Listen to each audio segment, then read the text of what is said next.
my womb because he has seen my affliction. But despite that, Jacob did not love her. Our presenter will guide the conversation, ensuring that you have a respectful and thought-provoking discussion. And you have a chance to join in on the conversation through our phone-in segment. Call us live, share your thoughts, and ask your questions. Don't miss out on this opportunity to be part of the conversation. Let's talk about it. Every Wednesday at 1 p.m. on CBC TV. Don't miss. Get ready for the most anticipated talk show of the year. Let's Talk About It is coming to CBC TV starting Wednesday, September the 3rd at 1 p.m. Let's talk about it with Pastor Pauline. So we have been discussing foundations upon which most of the relationships are built. Join us as we tackle the toughest social issues affecting our community, from child marriages to youth empowerment, and from gender-based violence to women empowerment, from governance to corruption, and, of course, women participation in politics, and other male-dominated industries. We will be discussing it all. Leah, confessed it in Genesis chapter 29, verse 32. She says, God has opened my womb because he has seen my affliction. But despite that, Jacob did not love her. Our presenter will guide the conversation, ensuring that you have a respectful and thought-provoking discussion. And you have a chance to join in on the conversation through our phone-in segment. Call us live, share your thoughts, and ask your questions. Don't miss out on this opportunity to be part of the conversation. Let's talk about it. Every Wednesday at 1 p.m. on CBC TV. Don't miss.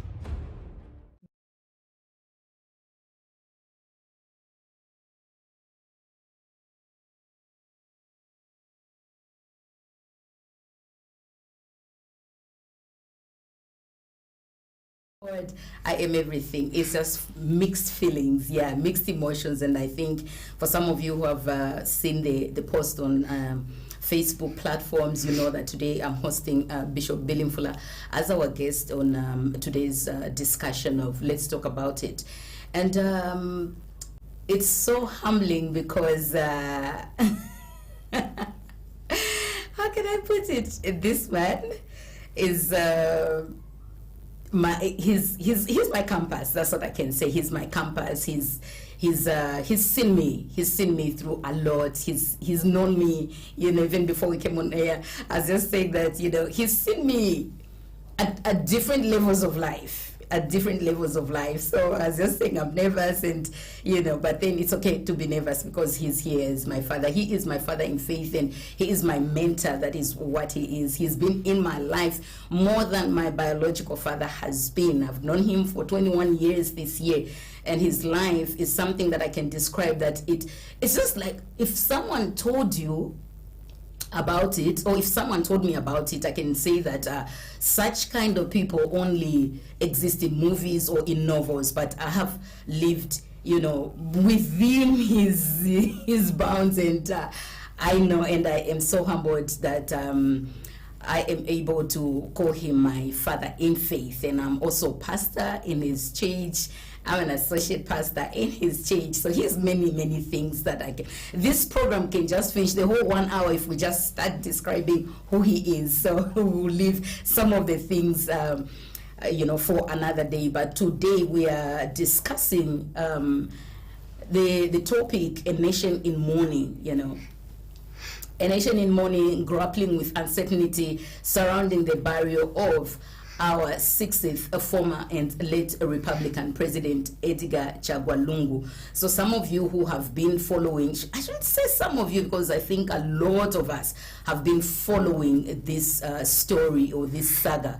He died in June on the 5th, and it's exactly 3 months, 12 days today since he died, but he hasn't yet been buried. So, we've had statements issued by political parties, you know, non-government organizations, civil society organizations, and most sections of society have given their statements. They've said this and that, but you know, the progress has been little, and we want to hear the voice of the church. And remember that this is a platform where we amplify the voice of the church and the acts of the church, because it's not like the church has been quiet. It's not like it hasn't been working. The church has been doing a lot in the background, but we just feel like now, let the church come out. You know, let's broadcast what it is, you know, that the church feels, and then we get the counsel from the voice of the church. So Bishop Billy Mfula is chairperson of the Advocates for the Declaration of Zambia as a Christian Nation. He is Jesus Anointed Ministries General Overseer. That's what qualifies him to even talk about this topic. So help me welcome Bishop Billy Mfula to Let's Talk About It. Bishop, you are welcome to, to Let's Talk About It. I'm so much excited to come and let's talk about it. Yeah, so I'm so much happy to be on this program today, more especially that we are dealing with an issue that well defines the nation and the destiny of this country, even as we look at the nation in mourning. Exactly. Yeah. And like, you know, from my preamble, you know, we want to just hear the church stance, maybe That's some right. other people, you know, because people out there have been saying, what is the church saying? Yeah. You know, I've seen posts on social media. Why is the church quiet? Why is the church not coming forth to talk about this? Yes. So, what is the church's stance on the current impasse? Thank you. What is the position of the church? All right. The church has been doing a lot behind the scenes, and we have not been quiet. It's not every matter that you get to sort out through social media. All right. There are certain things that must be dealt with behind closed doors, but the results must eventually get to come out publicly. But of course, I, for one, and some of the other church colleagues, we have voiced out when need be, but made sure that whatever is voiced out, even before we come out publicly, I've made sure that if it's government that needs to be talked to, they're talked to. If it's the family that needs to be talked to, through our own channels, we get to also to communicate to the family. But what is the church stance? The church has always wanted that we put to rest the body of our former head of state in the country, in this nation of Zambia. Why? It's because of our biblical stance. We strongly believe that God designates our burial place in honor to the nation that we actually belong and the destiny that we have aligned ourselves to. Joseph was very clear. Before he died, he left an instruction and said, when the day comes, when you as Israel, you be delivered from Egypt, remember to carry my bones. Yeah. To where these bones belong, where I ought to actually be buried, and that is Canaan land. So God is interested in the burial of kings, the burial of his people, and so on. So we see that when Israel was delivered, they remembered to carry the bones of Joseph. I've also been saying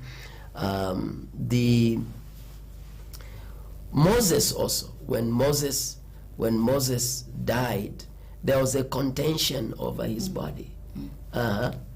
Satan wanted to bury the body of Moses. And also God was interested in Moses's burial. All right? So people must know that some of these contentions around the burial of the former head of state, you don't just look at it with a natural eye. There are contentions that begin also in the realm of the spirit. So the church has been praying around all this to ensure that he is buried where God's will is pointing to. And I've not been silent about this. Even when there was all that swing that his body will be buried in South Africa, I for one was not afraid to clearly state that if we put the body of our former head of state, we bury him in the soils of South Africa, will be an error committed by family, error committed by us as government if we allow that to happen, error committed by us as church, and also we will have not honored our own soil. Bimba say already that kukano. And at that point, like the family would want to decide what they want, and allegedly because the late president had said that he did not want the government near his burial. And this is a grieving family, and they feel that this is what they want, regardless of all the things that have been put on the table, all the reasons why he cannot be buried there. That's why there's been this push and pull. Yes. All right. We must always respect the grieving family. In fact, it's important to note that it hasn't been easy for the family. I can imagine. Yeah. I had an opportunity to visit the widow in South Africa. All right?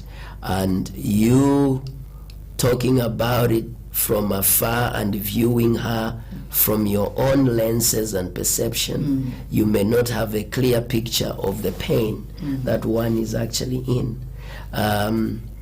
Sitting with her and hearing her talk, then one is able to fully appreciate her position. Even when you may not be in her shoes, you are able to see the pain. And how so much she has also been longing that this phase can actually get to pass, so that proper healing can actually begin in her heart. So appreciating the mourning, one who is grieving, the family that is aggrieved. It's then important for us to offer counsel and guidance, and that's what we've been trying to do all along. That look, there might have been differences, there might have been matters that were not resolved and matters not well resolved, but then it's always important to understand that President Edgar Chagwa Lungu was not an ordinary man. That is important to understand. He belonged to a family, but he was also a state trophy. He also belonged to the state. Very important. So then it's important for family to fully understand that and be able to come at a place where you meet somewhere, so that we're able to meet the the need of the respect that is actually supposed to be accorded to him as a former head of state, even as we also get to respect the role of the family in the whole process. Yeah, no wonder. I grieve on it personally, because when there are issues hanging, it's important to settle them while people live. Yes, and some of the people in government will bear me witness. This is on camera, but behind closed doors, I mentioned strongly that this matter that lingers and the reconciliation that is not being done between the former head of state and the current head of state, these matters must actually be resolved, and gave advice on what needs to be done to actually get to resolve that. Okay, and before that could be done, we find that we lose the former head of state. So now you have issues unresolved, and you can't talk to the man who has now departed. So we are now left in a situation of doing what is right at a time when we did not do what we're actually supposed to do. Hence the problem that we're actually seeing now. But then the right thing still has to be done. Even at the wrong time. Correct. We must be able to correct the mistakes and learn from what has actually happened, so that in future we are not caught up in between two hard surfaces. That's it. So when also people come into, for example, this is also important, because these are lessons that we're actually learning. You know, where family must also be taught to transition. You get married to a man who is not president. In future, he gets to become one. Family must now transition to grow into that understanding. So you won't only prepare a king to be king, you must also prepare the entire family, what it now means. So that in times when you have the head of state, former head of state, pass on, the family will have been prepared to know that our father is not just our own. So that when decisions need to be made at such a time as this, people are ready to make those decisions. That's it. You said, you know, it's not everything that should be resolved on social media platforms. That's right. But everyone is on social media. Exactly. And then they're hearing everyone talking on social media, except the church that feels that it's not everything that should be resolved on social media. That's it. How would they know that this is the position of the church? You know, because like right now, people's lives are just on the phone. Yes, that's it. On social media, that's it. Everything will be caught quickly on social media. People are not watching TV anymore. You know, it's something. It's news as it happens. News on the go, as it happens. You know, something is posted on social media, and people get it quickly, and they are waiting for the church to come and address them right there on social media. That's it. Exactly. Social media will definitely be informed on what is happening or what needs to be done. The error is for me as bishop to just rush to social media, talk stuff before speaking to the key people involved in a particular matter. Yeah, wisdom demands that we resolve those matters that need to be resolved behind closed doors, and let's bring the details or the outcomes or the results on air. Very important. That is also maturity. Some of the things that are thrown to social media, some of them are premature. All right? So now I can confidently say some things now on social media, or through the camera, because I know what I've already done In the background. in the background. see. Yeah, I know what I've said to government. I know what I've communicated to family. Okay. That's and it. what you talking about what you have said to government and what you have communicated to the family. What message does the church have for the family? Because Thank you. people did not hear what, like, maybe what you said to the family when you met the family, and not only the family but also the government. The government. Yes. Okay. All right. Because some there's this a notion, or there's this thing in people, like when, especially the way you've said that, you desire that the body be repatriated. Patrioted, yes. You may be misunderstood. Yes, that you are siding with the government. If you say the body be buried there, chances are that you may be misunderstood, Understood. that you are siding with the family. But to set the record clear, That's it. what message do you have for both the family and the All government? right, and I must make it clear, I'm not speaking for the government, not speaking for the family, but speaking for what is right, and speaking for what I know is good for this nation. All right? Yeah.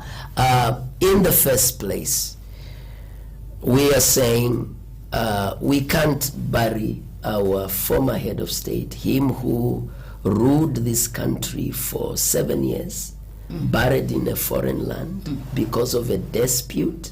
Yeah, one will be saying we have failed to resolve or to reconcile on a matter. Now look at the conflict. This is a man who declared the 18th of October as a national day of prayer and fasting and what? Reconciliation. So how do we then reconcile what he declared and stood for, okay?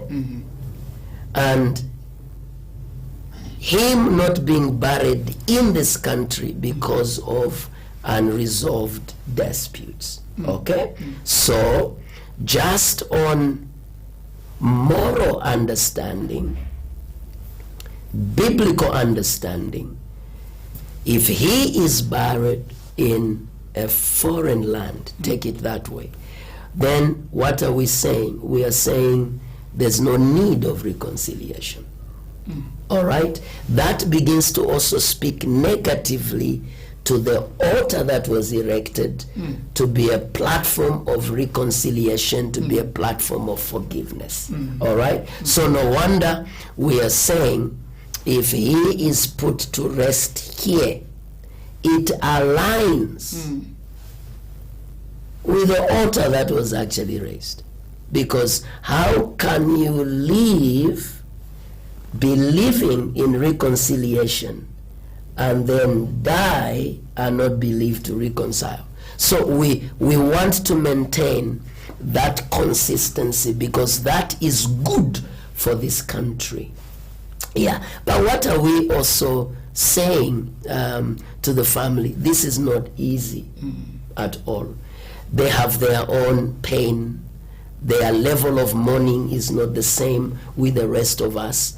And I spoke to some of the key people in government that we must support the family, stand with the family.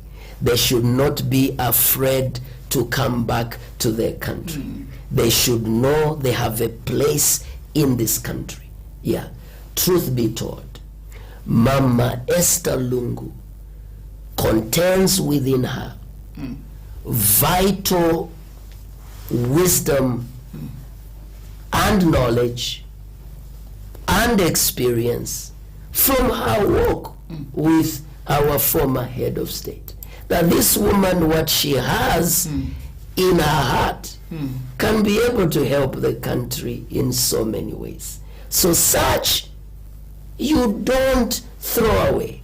You bring closer so that she can continue to be also a source of strength to the country, to women out there.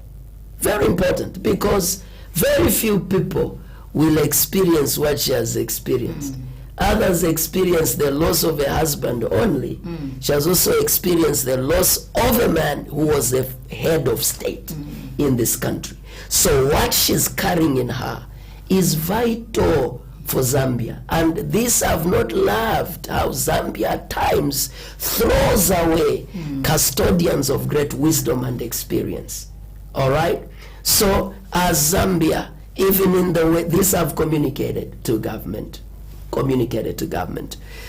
we must know now, we are not just dealing with the Esther Lungu, we are now also dealing with a widow. And God has become her husband and is concerned over her life. I believe there must be a heart approach and a wise approach, even in how we handle and relate with the family. The children as well. Yeah, very important. So we can't become harsh and not objective because of whatever issues and reasons that may actually be there. It's an appeal to our leadership, yeah, that even when we know the law has its own place in governing a nation and sorting out issues, but we must also understand, yeah, that the law has no feeling, has no emotion, but leaders do have feeling and emotion. They should be able to understand and handle matters wisely, fatherly, so that this family can continue to be very resourceful to this nation. Children who are of great potential. We've seen the daughter who... She's an MP. She's an MP. Yeah, that's potential for the future. Just see how to well harness it and so on.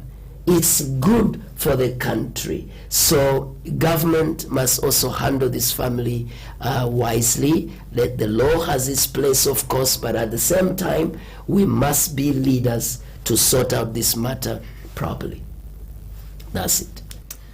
If you're joining us, you are watching Let's Talk About It with me, Pastor Pauline, and we are discussing the nation in mourning, grappling with the uncertainties of the burial or the saga of the Edgar Chagwa Lungu burial. And my guest, Bishop Mfula, is helping us to understand the stance of the church.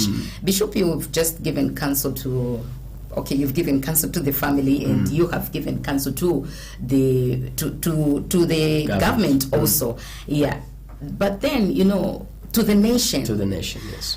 When the first ruling was passed in favor of the government that the body should be repatriated to Zambia, there were some people who were celebrating, others to an extent of saying, and so disrespectful. And very, I don't know, the environment, the toxicity. Yes. I don't know what you have to say now. Surely now, people who make such comments, imagine the same body you are calling that way with a lot of disrespect. He was your own father. All right? Or it was you, and people are referring to your body that way. No. We must, as a nation, we must continue to respect our former head of state, even in death. Very important, because it's the body that has simply died. In actuality, what the man has done, what he represents, lives on.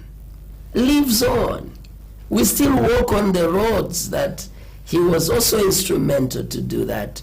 Infrastructure, he was also instrumental to do that. Not only that, he shared a life with many people. And those memories, that impact and influence still lives on. And so respect must continue. Yeah, you may call him like that, but he achieved more than you.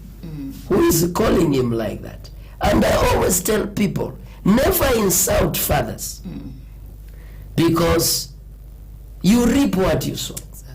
At the end of the day, you may never rise to where they've risen to, because you beginning to insult a father, you are simply showing us of your lack of capacity to contain and to handle things. So respect is respect. If you have nothing to say, keep quiet. Keep quiet. At times, be quick to listen and slow to speak. So speaking to my fellow Zambians, as I also speak to myself, let us respect our former head of state. Just the way we respected him while he lived, we can respect him even in death, because we know he still lives on. His legacy continues to live and continues to speak. No one goes far who insults parents. Never. Honor your father and mother so that your days may be many, and we will honor them in death and in life. We'll take a short break, and when we come back, I am going to open the lines so that you may be able to interact with us. So I'll give the phone lines when we come back from the break. Stay tuned. Get ready for the most anticipated talk show of the year. Let's Talk About It is coming to CBC TV starting Wednesday, September the 3rd at 1 p.m. Let's talk about it with Pastor Pauline. So we have been discussing foundations upon which most of the relationships are built. Join us as we tackle the toughest social issues affecting our community, from child marriages to youth empowerment, and from gender-based violence to women empowerment, from governance to corruption, and, of course, women participation in politics, and other male-dominated industries. We will be discussing it all. Leah, confessed it in Genesis chapter 29, verse 32. She says, God has opened my womb because he has seen my affliction. But despite that, Jacob did not love her. Our presenter will guide the conversation, ensuring that you have a respectful and thought-provoking discussion. And you have a chance to join in on the conversation through our phone-in segment. Call us live, share your thoughts, and ask your questions. Don't miss out on this opportunity to be part of the conversation. Let's talk about it. Every Wednesday at 1 p.m. on CBC TV. Don't miss. Get ready for the most anticipated Choirs of Zambia. The stage is calling. Get ready to sing, praise, and compete for the ultimate crown and win a staggering 100,000 kwacha cash prize. Here is how to enter. Record a 2-minute video of your choir singing. Let your choir leader introduce their group. Send your clip via WhatsApp on 0968 261196 or email cbc.lighttv@gmail.com or bring it to CBC TV, plot number N4, Zambezi Road, Minwood, Ibex. This is your chance to win on Zambia's biggest Christian music stage. Don't wait. Entries close soon. Battle of the Choirs. See you there. Terms and conditions apply. Get ready for the most anticipated talk show of the year. Let's Talk About It is coming to CBC TV starting Wednesday, September the 3rd at 1 p.m. Let's talk about it with Pastor Pauline. So we have been discussing foundations upon which most of the relationships are built. Join Join us as we tackle the toughest social issues affecting our community, from child marriages to youth empowerment, and from gender-based violence to women empowerment, from governance to corruption, and, of course, women participation in politics, and other male-dominated industries. We will be discussing it all. Leah, confessed it in Genesis chapter 29, verse 32. She says, God has opened my womb because he has seen my affliction. But despite that, Jacob did not love her. Our presenter will guide the conversation, ensuring that you have a respectful and thought-provoking discussion. And you have a chance to join in on the conversation through our phone-in segment. Call us live, share your thoughts, and ask your questions. Don't miss out on this opportunity to be part of the conversation. Let's talk about it. Every Wednesday at 1 p.m. on CBC TV. Don't miss. Get ready for the most anticipated talk show of the year. Let's Talk About It is coming to CBC TV starting Wednesday, September the 3rd. Welcome back, and thank you for staying tuned. So we are discussing uncertainties, the nation in mourning. The nation has been in mourning for the last 3 months, more than 3 months actually, more than 3 months. And my guest on the show is Bishop Mfula, who is helping us, voice out on behalf of the church, on his own behalf, because of the vast wisdom that God has graced him with. And so we were just talking, and to just continue, Bishop, I would like you to elaborate on the potential consequences of prolonged uncertainty and division, and how the church can help mitigate these effects. Remember, next year we are going to the pause. Yeah. It's like exactly 1 year remaining before the pause. Yeah. And we have a body of a former head of state which has not yet been buried. Yeah. First, I'll speak on the spiritual consequence, political consequence, and also other factors. Yeah. Now, spiritually, God wraps the seasons of nations around kings. All right? A season of a family around fathers. Okay? This is why you see in scripture, every rise of a king meant something. The coming down of a king again meant something in terms of seasons. All right? And so when you have a former head of state die and his body is not yet put to the soil, all right, that in itself makes us as a nation live in a suspended season, all right, because something happens. Joshua is told, Moses, my servant, is dead, all right. So Joshua, rise up and move with the people, all right? So you realize that that was not just to say Moses has died. It was also to say, the chapter of his life and so on, the season has come to an end. So this is important now for Joshua's to pick up mantles. That which was on Moses to come on you, for you to now keep on moving. And so when we have these prolonged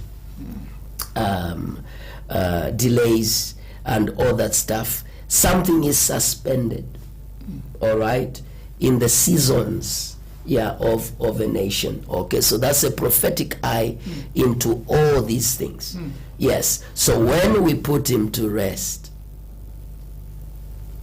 something will have closed and there will be an opening up of something new in the country. Very important, bearing in mind prophetically that look, he was our only surviving former head of state who has now departed.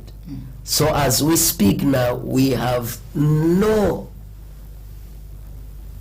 living former head of state. That if our president is in a problem and he wants to consult somebody with experience in ruling Zambia, he has nowhere to go to as I speak now.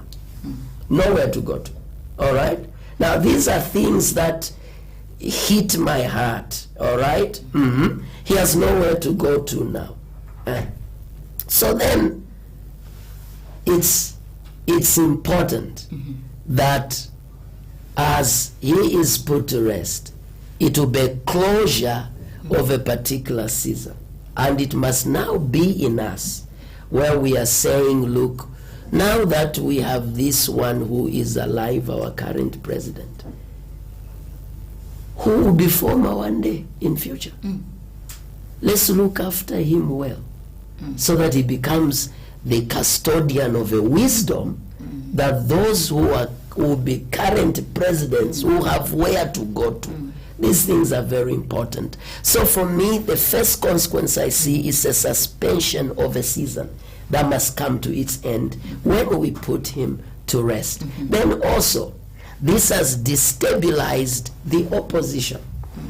Now politically, all these delays, it's very difficult for the opposition to form up themselves properly and to group up and then know what to do and so on. Okay? Because a former head of state who also belonged to a very strong opposition party now is not yet put to rest. So what decisions then will these political parties make over their party properly when you have your leader not yet buried? So those are also consequences, a destabilized political atmosphere. So it's good that we bury and bury properly. Even on the burial, I must echo this. For me, it must not just be the burying of the body of the former head of state. We must also be burying differences. Burying certain attitudes, certain divisions, so that we can emerge into a fresh and new season. That's it. And talking about the delay and all that, we just have to talk about it. We have to. Yeah, we need to talk about it because, we've seen this information flying on social media platforms where, there are fears of rituals and, whatnot, a lot of things being talked about, yes. And as a church, what is your position on that one? On that one. Thank you very much. We need to talk about. We need to address it because surely this is something we need that has not been addressed. Like, people are afraid. You can't talk about. You this. can talk about it. Thank you. Let's talk about Let's talk about the rituals issue. Yes, the rituals all right. issue. Let's talk now, about it. You can never separate people from spirituality. Life is spiritual. And within the same confines of understanding the spiritual side of life, we have now people who also can develop within them superstition also, coming from different angles. Yeah. So many a time when somebody has died, you will definitely hear this superstition and also a spiritual side to things. Will have people trying to also blame the other for whatever has happened, who has bewitched who, and all that stuff. So we can't separate people from spirituality and also coming into superstition when it comes to some of these things. But then, as church, these are matters that we are good at if it comes to solving the problem. All right? And the immediate counsel, really, because these superstitions and the fears of rituals, I have heard them from both sides. Both sides. Wow. Where you have the the people also in government who are saying, but are there other things being done to use the body of the former head of state for rituals? Okay, thinking of the because it's like we've been working in camps, so these would think that way, and people from the family as well feeling maybe there are rituals that need to be done using the body of the former head of state. What does government want to do with it? All right, there's been all that, okay, and you find that these are things that may not be maybe fully discussed and so on. But listen, Zambia. Zambia is a Christian nation. Exactly. This is important to be understood. We are not an ordinary nation. We are a Christian nation. And President Edgar Chagwa Lungu served in a Christian nation. He is the one who even declared the 18th of October as the National Day of Prayer and fasting, reconciliation and forgiveness. Even worked to lay the foundation of the National House of Prayer. Now I'm saying, why should we be afraid that rituals will be done to his body? Where is his God? That's it. And where is our prayers? Yeah, because surely these bodies, no wonder when we do body committal, we pray. We pray for the grave, we pray for the body, and surely whoever will try to touch that body for any rituals, the God of this country will not just watch, and those rituals can't even work. Yeah, not in a nation where we pray. So if there are those fears, leave the church to handle that.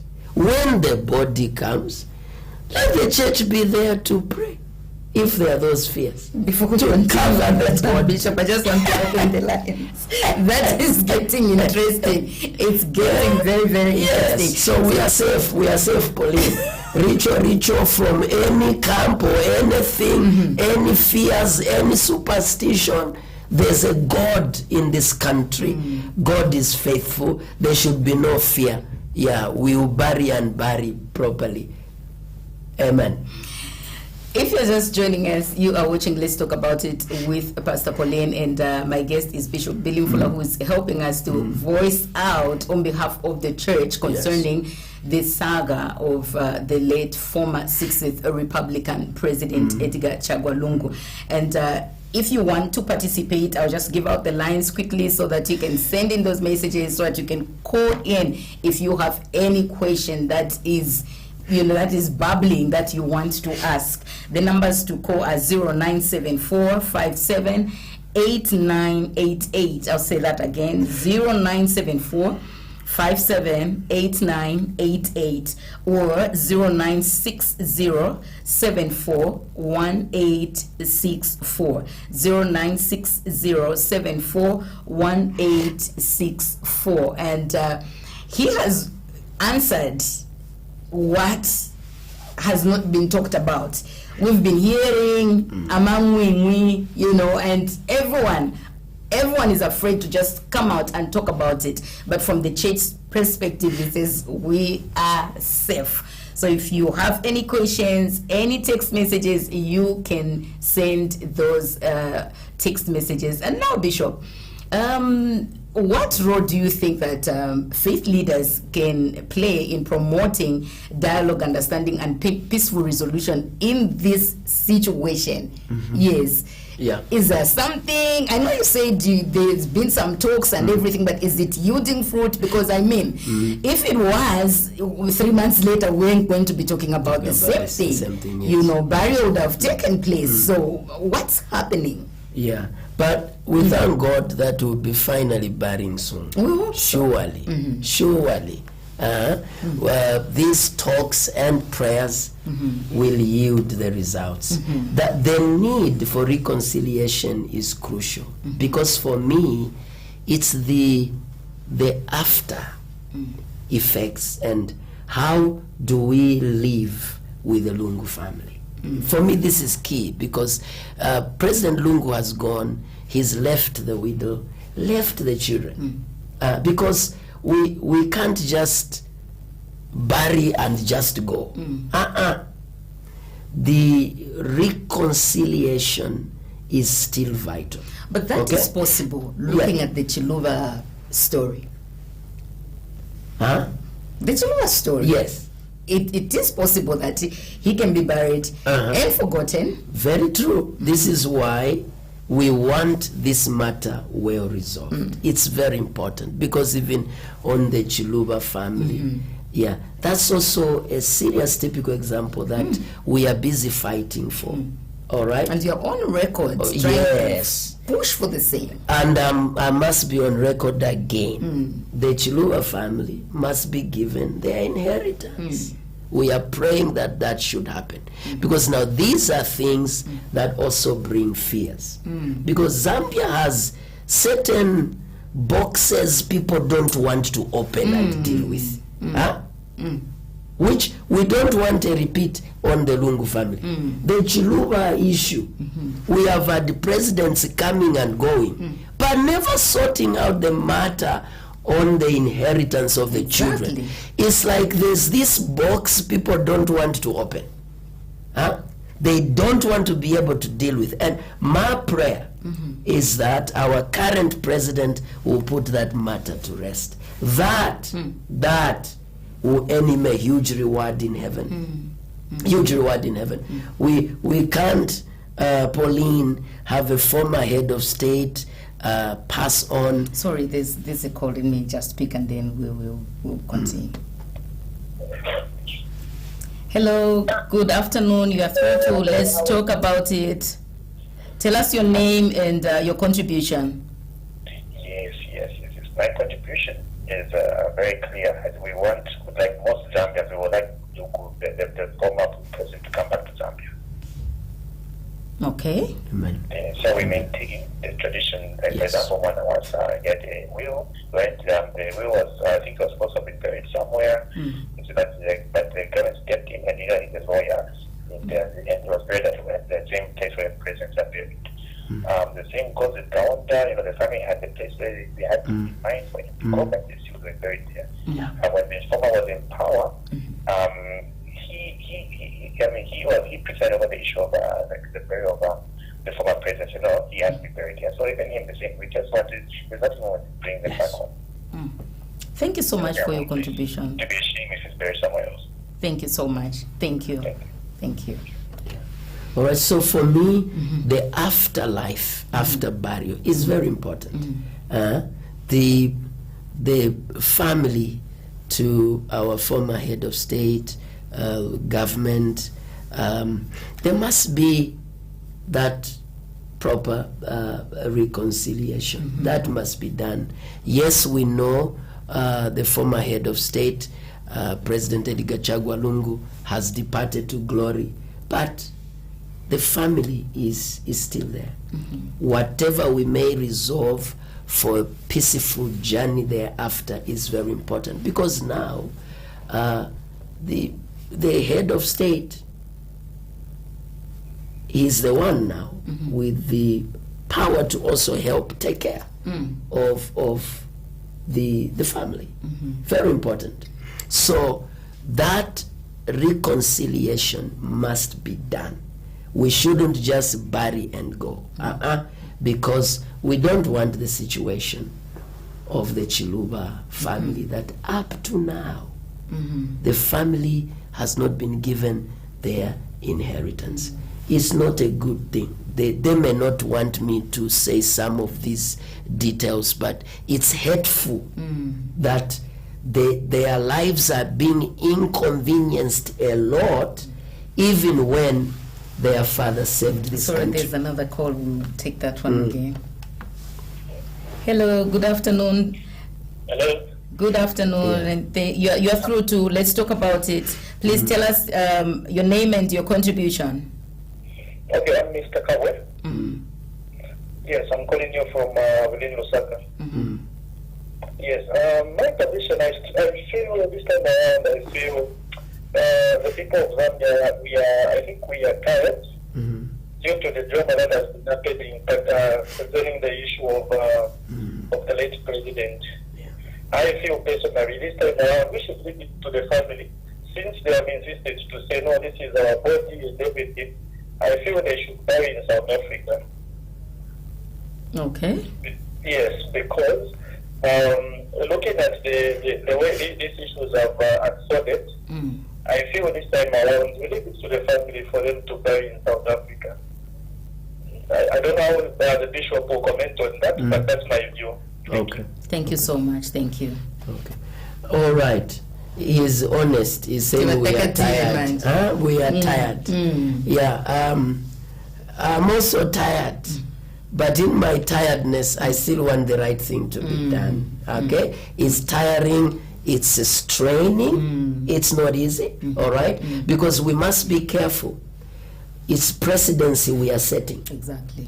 If we allow the burial in South Africa, the next time something of this sort happens, we'll have set wrong presidency. So this is why whatever we are doing now, we also have the future in mind. Yeah, because even our intelligent courts and lawyers, these are things they will be quoting. Yeah, in future. When such and such happened. When such and such happened. And so it's so much important that we set a good presidency, which we have seen the pattern, like the earlier caller alluded to. Okay? Yet I also feel what the recent caller feels. There's a tiredness. This has been so much prolonged. You can simply imagine also how the family may be feeling. Exactly. Yeah. This has been weighty on us as a nation, but we are glad that we are almost there. So there's another caller to speak it. Good afternoon. You're through to Let's Talk About It. Please tell us your name, where you're calling from, and your contribution. Hello? Hello. Good afternoon.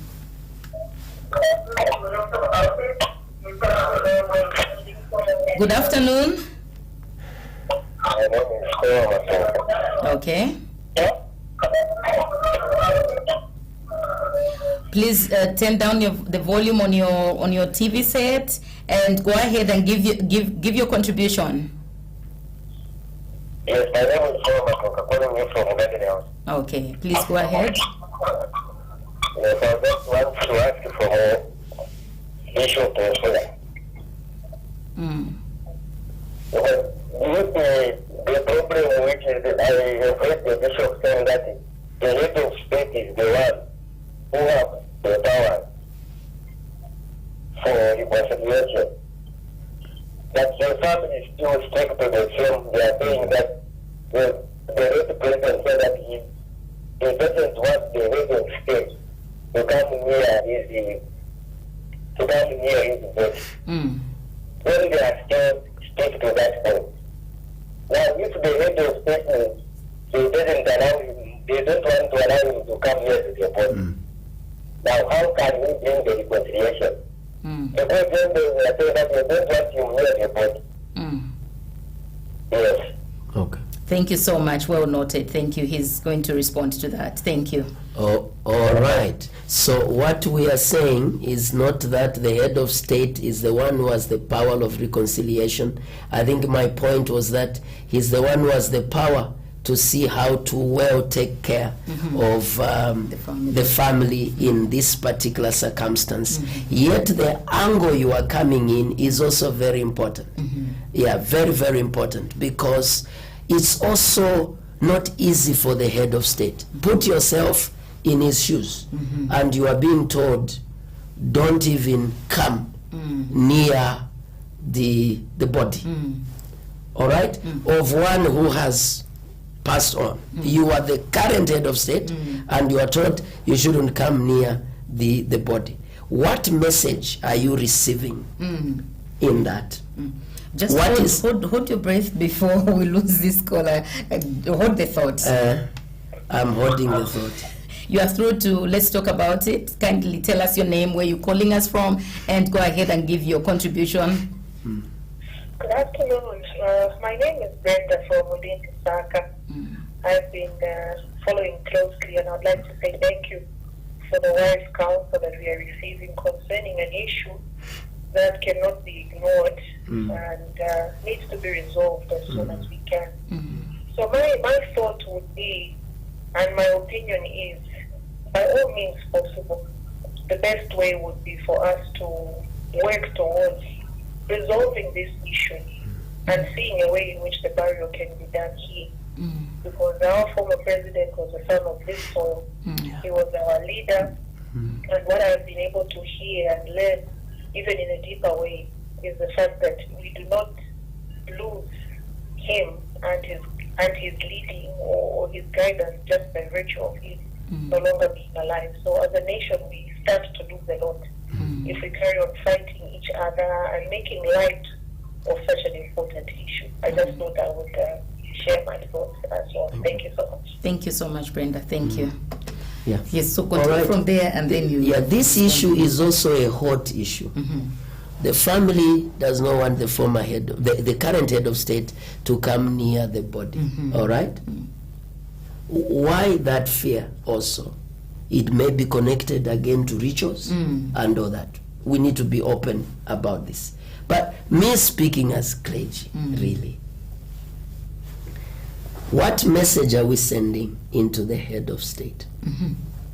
Because even now, him as an individual, one can end up deciding, well, then it means, how am I being viewed? All right? Put yourself in his shoes. For me, I'm saying, remove the fear. Let this fear be removed. The fear of rituals, the superstitions that are around, and so on. To be truthful, I have no problem with the head of state coming near the body and paying his last respects to one he took over from. You get me?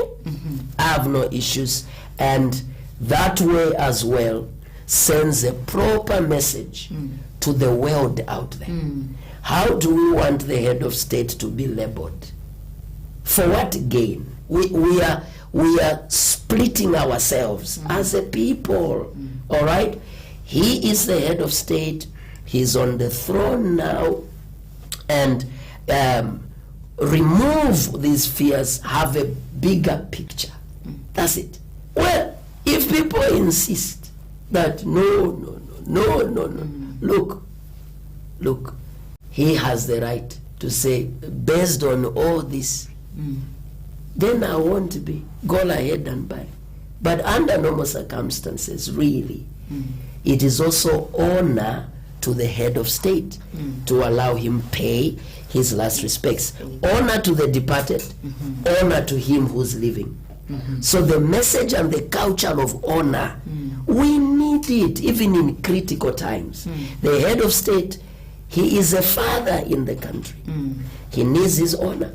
The former head of state, a father who needs the honor. Why can't the living father of the nation honor the departed father? Lessons must be learned. Yeah. What reasons are we giving for him not to come near the body? What is the reason behind that? What is the fear behind that? And all that. We must be more objective, have a broader picture, think about tomorrow, what presidency are we setting?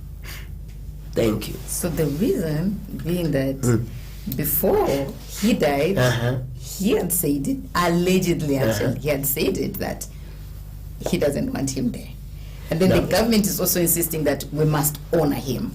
So now how do we harmonize as we conclude, Bishop, looking in that camera? The camera, listen very carefully. Yes. As while we live, we are not a perfect people. Even at death, we are not perfect. So we are able to give wishes that may come out of pain and hate. All right? Not out of wisdom and posterity. Which biblical example? I'll give it. Rachel was giving birth while dying. All right? Yes. And she said, this child I'm giving birth to shall be called Ben-Oni, meaning son of sorrow. So Rachel declared her wish that this child should be called Ben-Oni, son of sorrow, because I've given birth while in pain and all that. But Jacob overturned the wish and said, not son of sorrow. It won't be Ben-Oni. This child will be Benjamin, meaning son of my right hand. So pain wants to continue. That is why it comes out that way. So if there was one to give counsel while that wish was given, everything can be turned to do the right thing. So it's important to know that we are not a perfect people. We can be injured, we can be hurting, but at the end of it all, beyond our pain and emotion, we must be able to do the right thing. Looking in the camera, that's my opinion. There we have it, our viewers. We must be able to do the right thing, painful as it may be. Let's do the right thing and set the right precedence. This has been Let's Talk About It. I'll see you next week on Wednesday on behalf of all the technical team and on my own behalf, on behalf of Bishop Billy Mfula.